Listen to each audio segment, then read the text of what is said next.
আসসালামু আলাইকুম এভরিওয়ান, মিথিলাস ডাইন পেজে আপনাদের সবাইকে স্বাগতম।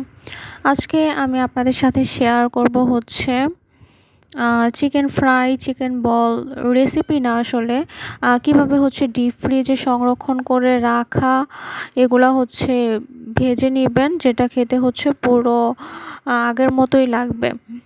আ গতকালকে হচ্ছে সিপি থেকে হচ্ছে চিকেন ফ্রাই আর চিকেন বল আনা হয়েছিল। তো খাওয়ার পর কিছু রয়ে গিয়েছিল।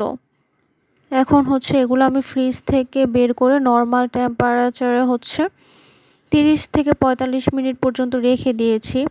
রাখার পর হচ্ছে আমি চিকেনগুলো হচ্ছে ছোট ছোট স্লাইস করে, দেখতেই পাচ্ছেন এভাবে হচ্ছে কেটে নিয়েছি, যাতে করে চিকেনটা ভালোভাবে ফ্রাই হয়।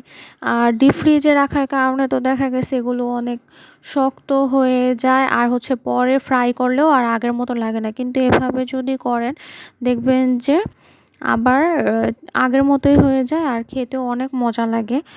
আর আমি সবসময় আগের বেঁচে যাওয়া যদি চিকেন ফ্রাই থাকে সেক্ষেত্রে আমি আবার ছোট করে হচ্ছে কেএফসি হোক বা সিপি হোক, এগুলা হচ্ছে আমি এভাবে ছোট করেই ফ্রাই করে নেই। এটাই আমার কাছে ভালো লাগে আর সবাই মিলে খাওয়াও যায়।